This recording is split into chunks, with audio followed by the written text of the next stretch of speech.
All right, everybody. My name is Scott Spector. I am from Toyota Creative here in Washington, D.C., and I'm here to talk to you a little bit today about how to make accessibility more approachable. First and foremost, I wanted to give you just a little bit about myself and kind of what I do over here in DC. I am the director of accessibility and quality at a creative agency downtown in the Capitol Hill area, right on Barracks Row.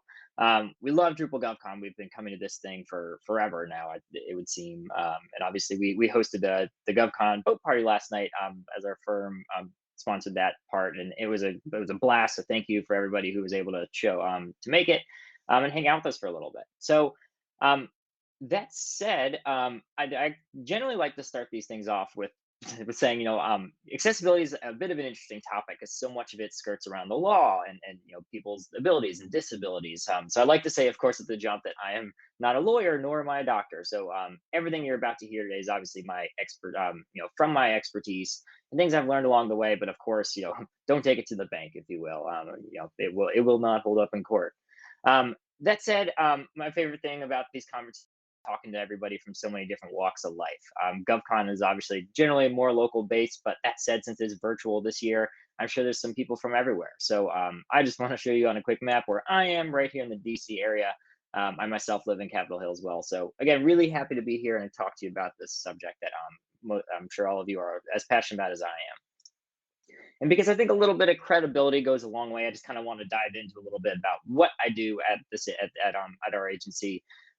Because I want to root this conversation idea that accessibility should apply to everything you do. Of course, everything we do, our bread and butter is Drupal, but the subject matter goes much deeper than that. I'm going to try as best I can to marry this to Drupal, but again, the idea here today is to talk a little bit about how to make the idea of accessibility more approachable. So that said, it can kind of find its way into the cracks of everything you do and everything we do. We integrate it in everything we do from brand strategy to development, of course, on the Drupal side. We have our fair share of WordPress and even the smaller, more niche ones like Squarespace and what have you. Marketing, UX design. These are all things that our firm has done for everything from website development, AR, VR, testing, and consulting, and virtual events.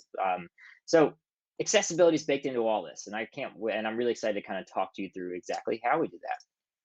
But before I do, I want to go over some quick ground rules, and then I promise I will actually get started here. I want to keep this an open format. I have probably around 35, 40 minutes of content in this deck today, but talking through my slides is much less important than actually hearing out your questions and having a conversation about it. Especially if you have counterpoints, I'd love to hear them. For the next 40 minutes or so, I am 100% at your disposal and would love to have a conversation about it. So I am not as interested in finishing this presentation today as I am at making sure that we're all on the same page and can make accessibility more approachable. Of course, all questions must be begin with a compliment about myself, please. And for the duration of the session, this is the safest place on earth. I say this on every single talk I give, but I can't stress this part enough, right? I am not your client. I'm not your boss. Nobody in this, myself nor anybody in this session today, will be judging you. We are here to learn, especially about accessibility. It's a tough subject to talk about. Like everything in this world right now, with the climate of all things, it's one of those subjects you want to be really sensitive to and give it that respect that it deserves. But in order to learn, sometimes we have to let that guard down and open up a bit more. Of course, our goal here is to be as respectful as possible. But if you ask a question and you slip up on a word that you think that others you might think would be you're a little worried is disrespectful, again, I promise you, we will not be judging you. I will give you my guidance on how to fix that language going forward. But again, this is a safe place, and we're going to talk about that a little bit more. But let's jump right in. And again, I'm going to be flipping back and forth um, between the hop in chat. So please throw any questions at me in the Q&A or in the chat, and I will try and grab those best I can. All right, let's jump in. All right, first and foremost, let's root this conversation in a little bit of the science, right? When we talk about accessibility, we generally focus on these four areas. When you talk about it with scientists and people that are in that industry, generally, obviously, it's a little bit more fine-tuned than that. But to keep it targeted and to keep it approachable today, we're gonna focus on these four: cognitive, auditory, physical, and visual. And of course, all of these live on a spectrum. There's no one size fits all, right? The science is continuously growing. What I would have talked about yesterday might even be outdated by today. So everything that we talk about today is not saying that there's a one size fits all for any one of these four categories. And for example, for cognitive, you have things like severe dementia, Alzheimer's, PTSD. Those are obviously considered on the more severe on the right hand side of the spectrum. And on the left hand side, towards the middle, of course, is something like ADD, ADHD, something that isn't necessarily as a massive impact to your quality of life, but is there, and it's not something that we can ignore. And hearing, generally, when you talk about auditory issues, we talk about sensor neural. That is typically associated with a loud shrieking in your ears, similar to going to a loud rock concert and coming back. And when you lay down at night and that ringing, that's typically, obviously that would be permanent, and that's something that when you talk about auditory, that's generally what you talk about. And conductive, of course, hearing loss, which is more dull, just muffled sound. Physical, there's the idea of permanent, non-permanent here that gets talked about a lot, when whether you have no more use of a limb, or of course, if you just break an arm and you're in a cast, those are all what we talk about in physical considerations. And visual, one of the easiest to kind of talk about in an approach when we talk about accessibility is this visual. When we talk about blurred vision, macular degeneration, glaucoma, these types of things, again, all measured on a spectrum, but are all kind of in this category when we talk about accessibility. So one of the first things I always like to start with, and I promise I'll get to the more empathetic side of the conversation in just a little bit, but I love kind of starting out with this slide, which is that it's an easy sell. When you talk about accessibility, it is very hard sometimes to even get in the room, right? When you're talking about a stakeholder specific approach, right? Put your business development hat on for a second. You go to your boss and you want to say, hey, we really should have more inclusive, more inclusive products, more accessible ones. And it's kind of tough sometimes to have that conversation. So I like to do two things. And this first slide is a good representation of that. And it's just an easy sell. Go about it and let them and kind of pitch it, right? Talk about the aspects of universal design. Something that you're creating today for a very specific purpose could be the standard tomorrow. Inclusivity and accessibility, adding empathy into this conversation rather than just checking a checkbox. I'm going to talk a whole, basically second half of this presentation is about this one subject. So keep the focus on the idea that this is just better for everybody. Again, going back to the climate of today, it cannot be more important to be more inclusive, be more accessible. People notice that, and more than they ever have before. Brand leadership. Think of court cases like the Target court case, right? They got in a lot of hot water over their lack of accessibility on their website, and instead of just taking the hit and then fixing it and going about their day, instead they leaned into the things that they needed to fix, and they realized what their deficiencies were with their brand leadership. So what they did is they built in a massive, incredible, accessible digital presence. They have a microsite dedicated to just accessibility, both digital and in their stores. And this is just an example of how, if you want to talk accessibility, lean into it. Be the first mover, be a brand leader in your space, and shape how the entire space kind of molds around you, and you have a foot up that nobody else will have. Of course, is a measurable audience expansion. I'm going to talk about that in a quick second, so I'll just swing by that one. Future proofing, this subject is here to stay.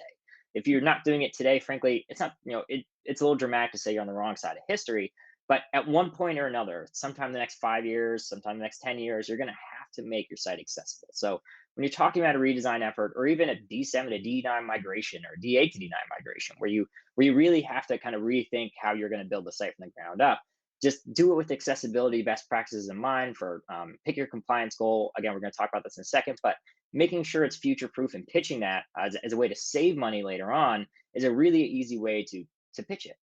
And then, of course, you have different form factors. If you're an agency like ours, or just any kind of shop that does any more than one kind of core competency, you can kind of pitch it in a way that makes it sound lucrative to all different types of your footprint, right? Whether it's video, whether it's just your web and digital presence, or even print media. Think of invitations for events that come up. You want to make sure that this kind of trickles into all those, and it's a large, expansive effort, and it's not just one size fits all. And that generally helps put some perspective around it. And one of the most powerful ones, and I show this every time I talk about this subject, is my favorite slide, which is kind of a smack in the face, honestly. When you talk about accessibility, when you talk about the market itself, and again, I'm going to talk about empathy in a second, but throw empathy out the door for a second. Say you're not an empathetic person. You're just talking to a business holder who only cares about zeros on a balance sheet. Talk about the business case for it. I cannot stress this part enough. It's easy to focus on staying out of the court system, but it's even easier to talk about how this is a 490 billion dollar market that consists of about 1 out of every 4 people. So 26% of Americans identify with at least one or more disability. That's roughly 61.2 million people, and most importantly, that's about 42% of older adults at 65 and up that have one or more disabilities. So say you're a website that very specifically caters to the elderly or the senior citizen community. Only 1 in every 2 of them almost is going to have some type of disability. Now, if you do not have an accessible website, you're essentially saying, we don't necessarily, we can't necessarily, we don't want your business. You can go somewhere else for your business that has a more accessible website. And if and if you're having trouble getting that across, again, look at this $490 billion number. There was a really cool case study that came out a couple of years ago about Chipotle and their online ordering system.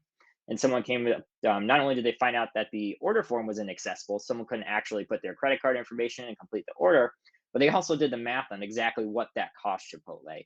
I don't remember the exact number, but it was somewhere around the tune of, I think it was $250 million per year, and compounded over a decade. Obviously, that's a ton of money.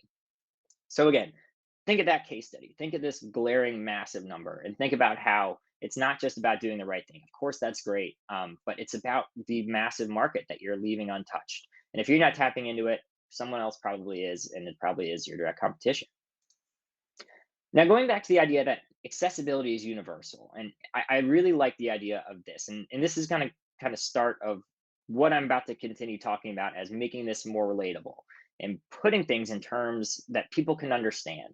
Accessibility often is it's this kind of this just shrouded thing that people say, yes, we know we need it. We don't really care too much about it. Just please make our Drupal website accessible. Um, that is not the case. Everything I'm about to talk about is the idea that when you teach your clients these things and you make them partners in this process, you can come up with better solutions. They can have a say and tell you better feedback than just this is this passed some automatic checker. So back to the slide at hand here. I love this example, and I give it every time I give a talk as well. And it is about the doorknob and the door handle. In America in 1990, the doorknob was actually outlawed by the Americans with Disability Act. So I love kind of starting this one off with an example, right? So say you've got arms full of groceries, you're walking to your front door, and you see a doorknob in front of you. This image here on your left with the X on it. You try and kind of jiggle it forward with your elbow. You can't really get a grasp on it in any way. Your arms still full of groceries. Eventually, you drop all your groceries on the ground. You crack some eggs. You have to go inside, get in a fight with your significant other. It becomes a whole thing. Same exact scenario. Now there's a door handle in front of you. You walk up to the door handle, you easily kick it open, and you are in the door 5 seconds flat max. This is an incredible real world personification of accessibility in the real world. Again, there's no great laws about accessibility in the digital, so we kind of have to marry it to what people know, and that's this physical realm. So this example tells you about how doing something for those with disabilities is just better for everybody. This doorknob versus door handle is a great example of that. The door handle is infinitely easier no matter what walk of life you come from. And the doorknob is not a great of a design. So kind of talking through it in that idea, like putting it in a way that your client can relate to. And metaphors are kind of this thing that we avoid in the accessibility community, right? We want plain language. You want things easy to understand. But when you talk about making the subject more approachable, you can't really avoid that. You have to use metaphors. You have to use things that are relatable and frankly kind of a little funny. So this is just one example. I'm sure if you go about your day tomorrow or the rest of the day today and look at certain things that you interact with on a daily basis, you'll see these kinds of comparisons. You'll be able to make them yourselves. From a project management standpoint, I want to touch on this for a quick second because it is something that, this is kind of where all projects start, stop, and, they are with you from the very beginning. And most of you on this session probably have kind of at least acted in a project management capacity at one point or another. First and foremost, rule number one, talk about it a lot, right? And able to make this subject approachable. You need to emphasize the idea that accessibility has a spot at the table from day one. So when you talk about it on every single part of your project, not necessarily every single meeting, but anytime, functionality or technical specifications come up, make sure you at least have a spot in the agenda to say, does this apply? And sometimes it's no, and you just move right along. But a lot of times, just bringing it up will get people's minds going on it. And that will, again, the more they are exposed to it, the more approachable it's going to be when they hear it. And it's not just going to be so, oh man, we're have to talk about accessibility again. So again, talk about it as much as you can. Dig into your realities and not your ambitions. This is another really good one because we have a lot of clients, as I'm sure you all might, that kind of just come at you and say, we want WCAG 2.1 AA or AAA. And, we want this to be as accessible as humanly possible. And obviously hear them out, do what you would hope that they would do for you, and give them the benefit of the doubt. But at the end of the day, you want to make sure that you're building based on what they're actually trying to service and not just some stakeholder who said, go make it as accessible as humanly possible. So dig into their audiences, just like you normally would with discovery, but focus a little bit more on accessibility on this side. So break out your audience. Kind of remember that graphic I showed a couple of slides back about the older generation. So if that's a reality of your audience, build for them, and maybe at a higher compliance level, it should be your goal. But if it's not, do away with that ambition and lean into the design more than you might be able to on a higher compliance level build. So you always remember your realities and not your ambitions necessarily. And don't want to let your design team run wild. The web is a beautiful, beautiful place. It can be scary as heck, but sometimes you need to let your designers do what they do best and make your web presence beautiful. Beautiful doesn't always equal accessible. Obviously, it's great when you can tackle two of those at the same time, but sometimes you need to kind of let, especially on your homepage, when those first landing pages that people come to, let your design team run a little wild with that one. Accept the fact that you might not hit the highest compliance rating, and that's okay. Again, and this kind of forays in number 5, but first before that, define your requirements and your tool sets. I'm going to talk more about tool sets in a bit, but making sure that you have these defined requirements and allow them to be flexible as you go. Accessibility is not a one size fits all. Accessibility is not as black and white as if a user does this, then they shall do that on certain pages. As you build a website out, you can kind of get your hands on it and start digging into how it's actually going to be used. You might find the idea that, maybe we should change the way this user experience works. Define those requirements, but again, be flexible with them. And again, don't forget the rest of your audiences. This is probably one of the more cliche things. I'm sorry, not cliche, controversial, if you will, things I'll say all day, but don't forget the rest of your audiences. This means accessibility is a really important subject. That said, it is not the majority of the audience you're trying to serve on your Drupal website. It probably, frankly, if we're being honest, is usually around 10% or less of the audience you're catering to. Not to say they aren't an extremely important marginalized audience, and you should absolutely, make something as accessible as humanly possible. But when you're talking to clients and you're talking to or prospective clients, or you're just teammates internally, don't forget the idea that a design conversation should not ever be focused solely on accessibility. Make sure you're accounting for everybody in the equation and not just the accessible side, or that's just an easy way to lose the room. Making it approachable is everything, making it relatable is everything. And again, just making sure you are not too siloed on that subject is a really great way to keep moving. And reporting and consulting. And I want to talk for a real quick second on VPATs. I'm going to stop for questions. VPATs. On the left-hand side, you have a VPAT. On the right-hand side, you see something a little bit more styled. Documentation. If there's one thing you can take away from today, I firmly believe that whoever can really figure out accessible documentation going into 2022 is going to have a crazy leg up and is going to shape the way that we report on this stuff going forward. And I want to explain why. On the left-hand side of this VPAT, it's fine. It's great. It does exactly what it's supposed to do. It provides not only an accessible way to understand the content, the conformance level of your website. I'm sorry, I should back up. A VPAT stands for Voluntary Product Accessibility Template. When we talk about the government, generally these are musts for reporting on your accessibility every year. So they're used, they're necessary, and they're great for making sure you check that checkbox of making sure your site is compliant, identifying where it might need some help, and making a roadmap for the following year. Now, what you have on your right, goes that saying, just is a lot more approachable. This is just a quick doctored up report that we've done for Capes for Kids, Bruce Wayne's foundation for Wayne Enterprises, when they were donating Batman's capes to hungry kids on the street to keep them warm. Of course, that is a complete fabrication of a company, and I made that up just for this example. But you get my idea. I just wanted to show you that, this is an example, of course. I stole it from a different client. Um, about how you can make this subject and make reporting more approachable. As you can see here in the middle, I create just a quick rating scale, something as simple as breaking down the conformance into and boiling it down into these core four principles. Goes a very long way to just getting people's attention and getting their eyes on it and starting that conversation. Oh, we have a C minus and understandable. Can you kind of talk me through what that means, rather than having to say, oh, WCAG 1.2.1 audio only and visual only. Can you kind of talk to me through that? That's tough. It's a big wall of text and you can't understand it. But if you kind of talk about it from a higher level and something that everyone's gone through in grade school, even, it garners a better conversation. Also, this allows you to let your design team fly a little bit, and this is something we iterate on almost every single time I spit one of these reports out. We can keep making these a little bit more approachable and readable. And again, the entire idea here is just to make it more approachable for you as an internal team, but also for your client, making it something that they can see and at a glance talk to it, and not just say, "Hey, we need to bring our vendor in here to talk to this VPAT," because I don't really know what it means. So again, I've seen a lot of alternatives for this. There's no one rule for any team. Lean into your team strengths and find a reporting way that makes the most sense for you. Of course, just before I you need to do your VPAT for your government clients, but spice it up. Maybe do both. Now we're going to get into some more of the fun stuff. I want to. Oh, and I'm sorry. I'm going to break for questions real quick and check out to see if anyone's got anything going. Give me one quick minute.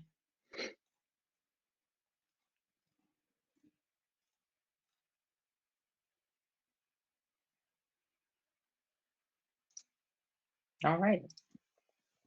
No questions as of yet. I'm going to keep on rolling here. Again, I will keep checking the Q&A as much as I can. Thank you, Josh, for the high compliments. Always appreciate it. Wish I was wearing a tie for you. All right, everybody, let's talk about training and workshops. So again, this is, if you have any questions as I go, please ask them, as this might be a little bit more fluid of a subject expertise. So training, workshops, and the importance of creating a safe space. If you remember, my second slide was noting the idea that I want this to be a safe place. That is the first thing I say on any client conversation, whether it's just a quick 15-minute dev check-in or a larger content workshop. Make sure you emphasize this idea with your clients. For the most part, they have no idea kind of what they're talking about. Typically, they have a stakeholder that came down to them and said, we need to make it successful. Our competitors are getting sued. Please just go make sure your dev team is tackling this. Or, you read something in the newspaper that says, we need websites need to be more accessible, lawsuits on the rise. There could be any number of things.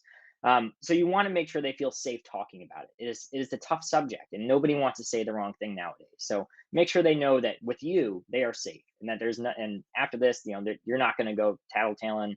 There's nobody here to do. Everybody here is to learn. So what you see here is an exercise, just an example of a workshop I did with one of our clients. On the left-hand side, just a couple of mock slides, which I'm going to show you in full width in a second. On the right, I want to kind of emphasize this idea that you can make it fun. Again, there's this common misconception that, frankly, I even have a hard time articulating. The idea that when you talk about accessibility, it has to be serious. People with disabilities, when they're browsing the web, they're serious people. They want an accessible presence, and if they don't have one, there's gonna be some digital temper tantrum. And if you kind of poke fun at it and learn of it in light, you're doing them a disservice and you're being disrespectful. I could not disagree with this more. And again, if you disagree with me, let's chat about it. But I believe this subject should be fun. I believe training about it, like anything else, should be fun and lighthearted. And too often does the subject focus on staying out of the court system, just checking these boxes. But I would challenge you to frame the conversation in a way that garners a more optimistic partnership. Because on the right here, you do see this example of us doing this cognitive exercise where basically you trace this star once with your mouse, just like, typical, nothing crazy. And then the exercise after that, it will flip your mouse orientation. So as you move the mouse right, or sorry, if you move the mouse left, the cursor itself will go right. If you move it up, the cursor will go down, and basically you understand what I'm saying here. And you can see we're having fun with it. We're kind of laughing at each other. We're laughing at the client. We're having fun at our own expense. there's nothing wrong happening here. And underneath all that laughter is and frustration of trying to complete this exercise is a true respect for the subject matter. It builds empathy. Again, this idea of empathy that I'm going to keep coming back to by piggybacking on that same emotional center that the laughter is delivering. So people remember this time that they laughed at this exercise and that building that camaraderie around this subject, but I'm sure they don't remember 3 slides ago where I had just 4 bullets on a page that kind of talked about how they should build their content better, right? So they're going to remember this, and if you make things more fun and encourage this kind of laughter, it's going to go a long way. So again, make it fun. Now I'm going to go in the weeds just a little bit more. So first and foremost, before I continue, obviously, I strongly encourage you to train your clients and your stakeholders, and of course your internal teams and your QA team, whoever, on the tools. The three here that are a little more complicated, of course, on the left, you have VoiceOver on iOS, JAWS for Windows, which is your industry-leading screen reader software. I use it. I use NVIDIA as well, but JAWS is my friend. And our toolkit is one of my favorite Google Chrome plugins I use to just do a very high level front end audit on code. But what I want to kind of focus on here in red is a keyboard. When you talk about making accessibility approachable, there's nothing more approachable than your keyboard. Your clients use their keyboard for the most part, of course, unless you have a physical disability. But one of my favorite tools in my accessibility testing arsenal is my keyboard. I reach a site, and one of the first things I do is I hit that tab key. And if I hit skip to main content or the accessibility jump link, if I see a focus state, I'm like, oh, these guys paid good attention to their accessible presence. So, and messing around with this and showing your client how to do it goes a long way. They feel like pros. Just teaching them how to use that tab key feels like they're seeing behind the curtain of this big, scary dev world. So it's powerful stuff, and kind of show them how to do that. Now I'm going to go into a little bit about these exercises because I think these are important. And again, everything I'm trying to focus on right now is the idea that to make this approachable, you have to show that non-disabled people ways that they experience disabilities in their own life, so they can relate to it more. And so this one is you start with the layup, right? Low vision, and you think about dirty mirror here on your left, and then cataracts on your right. Cataracts is of course, a visual impairment that you kind of generally see spots and a lot of fogginess. And on the right, that this is kind of like a filter that shows you what some of cataracts would see on a perfect day. And a way to make this approachable to your clients or your internal teams or whoever, talk about a dirty mirror. I think we've all been there where you let your car sit outside underneath a pollen-filled tree for a little bit too long. And one of the first things you notice is that you're having a lot of trouble backing up. You can't really see that much, and that's frustrating. That increases your mental load. And again, this is just a good example of kind of comparing these two things and saying, actually, you have seen kind of what someone with visual impairments might see, and then talk them through these examples. And another example I love kind of doing to make this subject more approachable is go through this exercise with them. Start with one. Open up your favorite website, ESPN, Napster, Kazaa, whatever you're into. Have them unplug their mouse or their trackpad if they are, or not their trackpad, but pretend like their mouse doesn't exist for a moment. Pick a scenario, like going to a contact form or going to the recently updated events page. And now, using only your tab key, try and help them a little bit, but challenge them to navigate to that section of the site just using their keyboard alone. This is a really good way to show them how someone with full, partial, complete blindness will navigate the web. Obviously, that's not the only use case for keyboard-only navigation, but it kind of helps bring the subject home at least.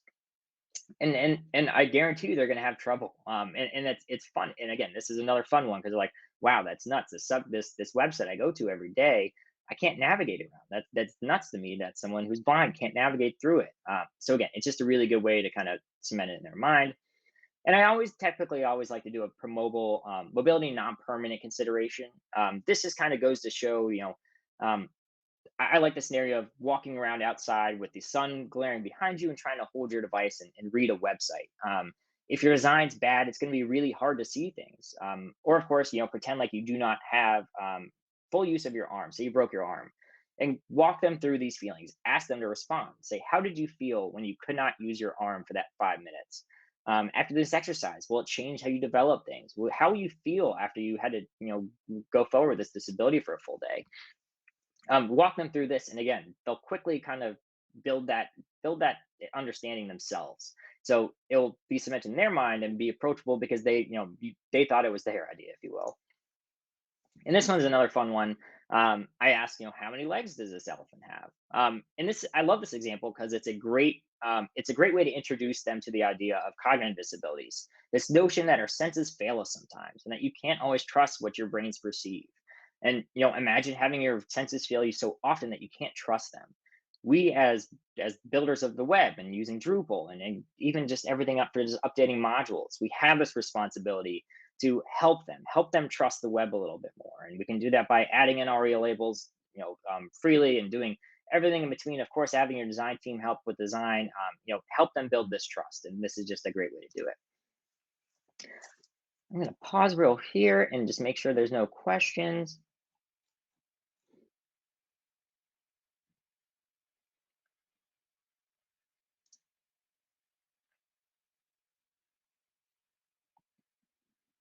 Okay, no questions. I do see a quick feedback about slide design, just about apparently it's a little bit too hard to read um, some of the slides. So if you do have any issues, please just chat them in Q&A, and I will swing back to that slide and verbally walk through it one more time. I do apologize. Certainly not my intent. All right, so kind of the workshops continued. This one, dyslexia, is actually one of my favorites to talk about when I talk to content managers, right? When you talk about dyslexia, it is the easiest way to talk about plain language and the idea of grouping things together in certain ways.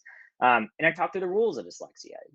Of course, not hard and true rules. This, like everything else in the disability realm, is gauge on a spectrum, and our understanding of it grows so much every single day. So talking about the ground rules here about what dyslexia is, and then having them go through this great exercise. And I stole this example from a website that I will include in this deck and distribute to the group here.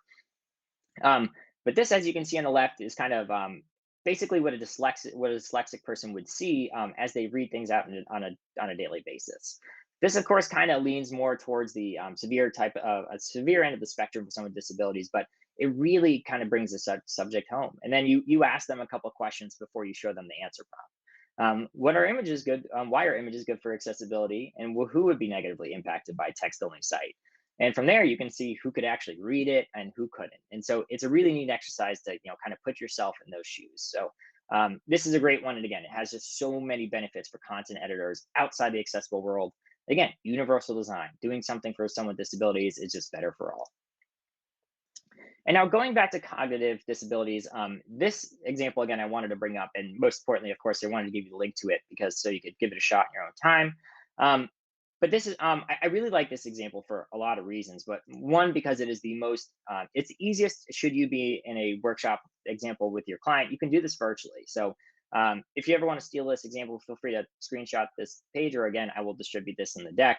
But it's something, it goes to show a really large segment of the population, skills that people use every day, like talking and typing and writing or walking, things that become automatic, and they rely on your muscles implicit memory.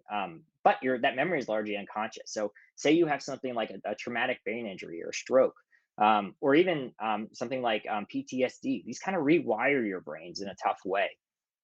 So when you think about it in the sense that you know sometimes your brains fail you again, and it needs this, you need to stimulate that learning, and as a web developer, you have to kind of assume that someone is coming to your site for the first time every single time they get to your site.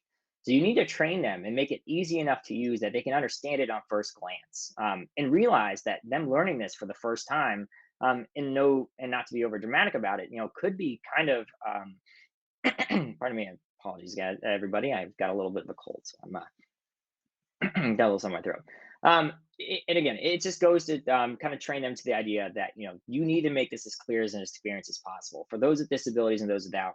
But again, you need to make sure that you stimulate that learning, and that if they have to relearn this, that you make it as easy as possible for them.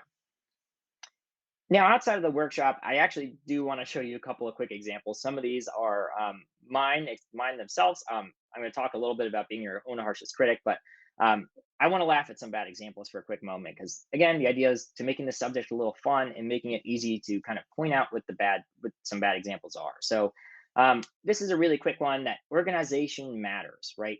People, you kind of have to measure as a developer or as a creative or as a project manager, you have to focus on the idea of cognitive load. When someone reaches your property, one of the first things they're going to do is, their mind's going to start running, and you want to focus their mind. So on the left here, you see a very structured piece of content. You see a really easy way to digest exactly what you're looking for.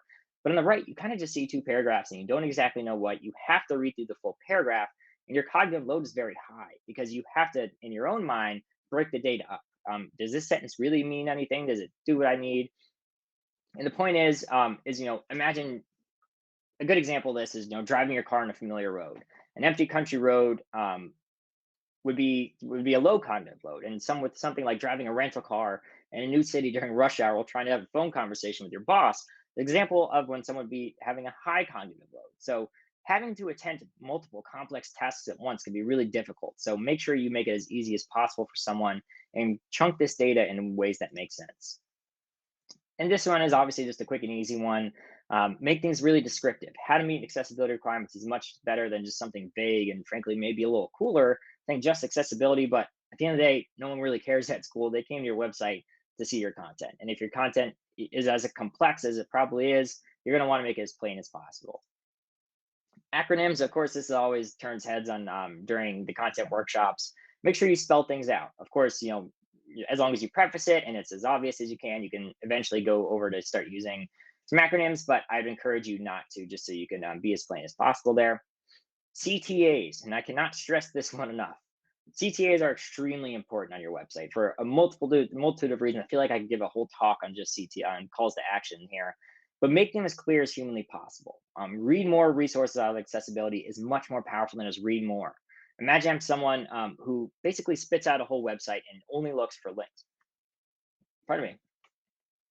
Readmark's resource on accessibility is telling us exactly what I'm looking for here. Whereas if I come across a link that just says read more, I don't really know what I'm looking at. So make them logical and unique so that no two links share the same title. It's just an easy way to go about making this more approachable to both your clients and to your users. And of course, alternative text can never be forgotten and is always brought up on every conversation about accessibility, right? We want to make sure that is as descriptive as possible. So, a majestic and mystical unicorn with a pug riding its back and a donut and pizza filled night sky versus a pug. You know, which one gives you a better description of exactly what this is doing? And obviously, this is a comical example, but if you're a website and you have valuable real estate, those images mean something, right? Clients are more complex, content is more complex, the web is growing. And so, very rarely anymore do people just use stock images. And you want to make sure that your clients impact, whether it just be a small thumbnail image or a big hero, means something. So make sure you pay special attention to that alternative text. This is a bit dramatic, so I'm not saying you necessarily need to go this all out, but of course, context and description matters. Contrast, I like this one because it's just a really easy way to kind of show people why this matters.